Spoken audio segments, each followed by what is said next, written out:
Did the book make you laugh? A little bit? Just a little bit. Did it make you feel creepy or bad or really? Did you feel like you had to take a shower after you read the book?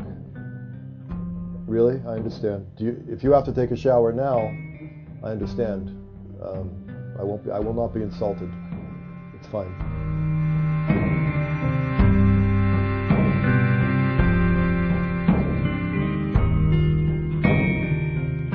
I'm a little retarded from drugs. My memory is not so good, but you remember the emotions and the details come back.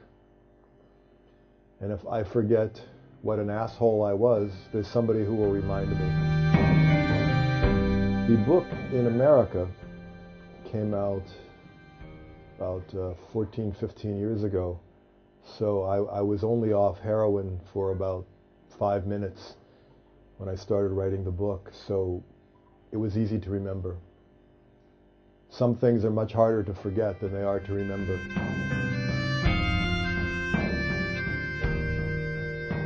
Is writing more frightening than life? Now it's the other way around. Now life is more frightening than writing. But at the time, it's like Russian roulette. You know Russian roulette, where you try to look into the abyss as far as you can without falling in.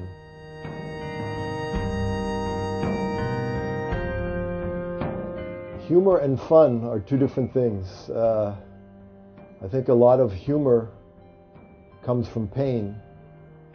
If you talk to anybody who's really funny is usually somebody who's really suffered, if that makes sense. So for me, the comedy is a way of surviving,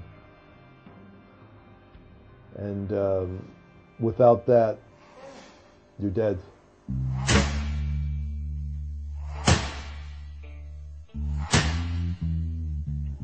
All my heroes, even non-writers,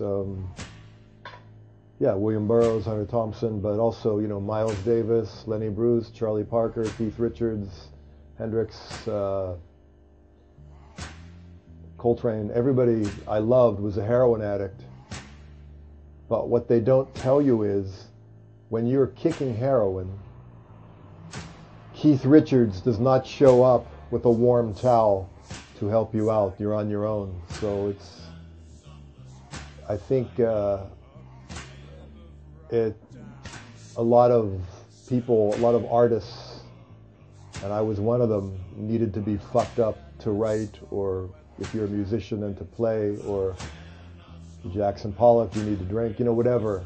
You need to get to this other place to write or to create. And for me, that's how it was. Oh, the same God that abandoned her. And then another writer, Hubert Selby, who was like a mentor to me, pointed out that you really don't know how fucking crazy you are until you get off drugs. And that's very true.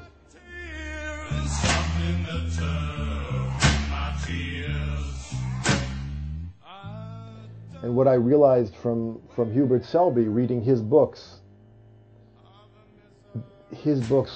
were so brilliantly and beautifully demented, and he wrote them perfectly clean, with no drugs, no alcohol, nothing.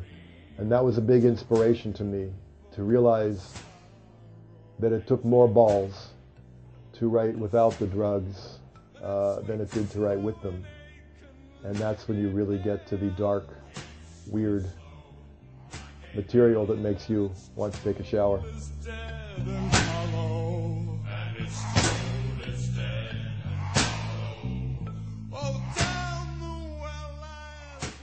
Well, being a writer in Hollywood is slightly less prestigious than cleaning toilets. So someday, if I really write well, they'll let me clean studio toilets. But right now, I'm still a screenwriter, occasionally a TV writer.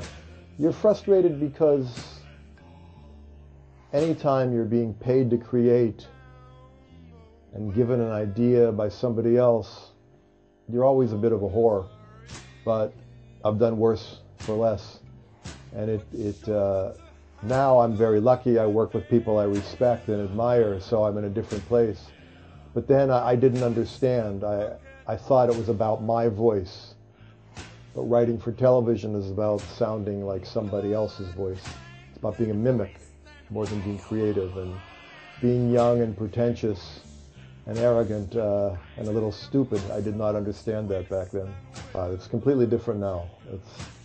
I'm doing something for HBO. I'm doing something. I get to be very creative. So I was just, again, kind of young, punk, arrogant, fuck everything, fuck you, fuck them.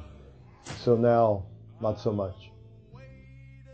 Can I say fuck on your website, or will you? I don't want to get you in trouble with the French government. Oh, it is? Okay, all right.